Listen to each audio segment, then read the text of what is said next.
If your music often starts out sounding like this, stick around. In just a few minutes, I will show you how to turn that into this. Before we dive in, make sure you're comfy with basic triads and simple progressions. And if those feel solid, then substitutions will make a lot of sense. So why use substitutions at all? That's easy, because they add color and depth without turning your harmony into chaos. Think of them as a controlled way to make things more interesting, especially for the listener, but also for you. And there is a little puzzle to solve, though. Good substitutions have to work with your melody. So sometimes the first idea won't fit. No worries, try a different option. Listen and keep the one that sings with the tune. So here is what we are going to do today. Practical ways to choose chord tone substitutions that sound great and play nicely in media music. Clear, musical, and easy for the listener to follow. I like to start with a melody, something I can actually sing or hum. Then I play simple triads underneath, just major or minor chords. And right away, problems show up.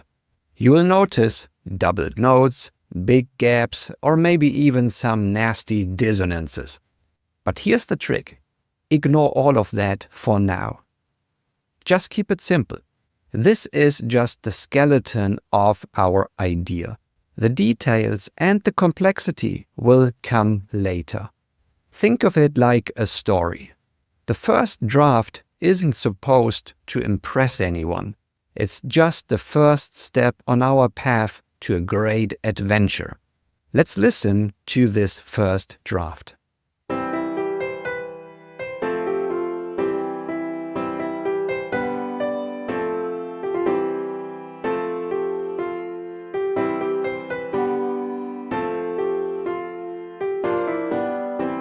Now, let's start fixing some of those problems. So when I see wide gaps or doubled unisons between the melody and the chords, I usually try other chord positions. And often, that clears things up right away. Next comes adding some color. And here's the trick. Look at the melody tones as part of harmony. If you've got a doubled chord tone, that's a perfect spot for a substitution. For example, you can change a 2 for a 3 or a 6 for a 1. Those little changes add a lot of flavor. I also think about smooth connections. I want each vertical structure to feel connected to the next one, so that the flow sounds natural. And now let's listen to this slightly developed result.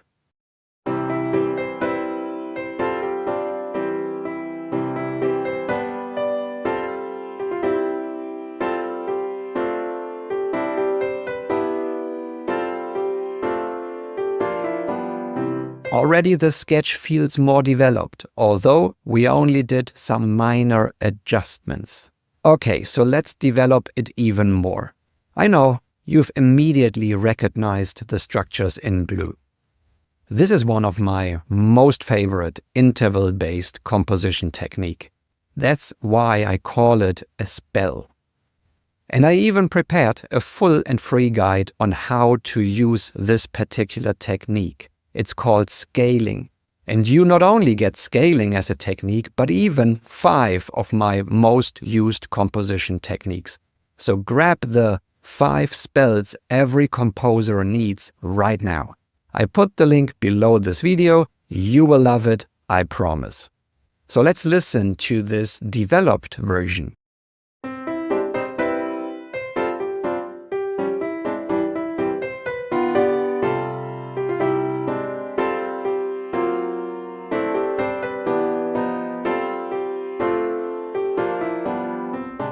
So I use harmony as a rhythm. I don't just want the chords to sit underneath. I want them to actively support the melody's rhythm. Then comes refine and reduce. Go back and throw out anything that clutters the idea or distracts from the melody. That's why there are some rest points now. And here's probably the most important thing. I shift my focus. I may have started with diatonic chords and scales, but now I move beyond all that. The goal is strong parts that fit together and a musical story that pulls the listener in. And that's where focusing on the intervals comes in very handy. So here's your big takeaway. Start simple and add complexity step by step.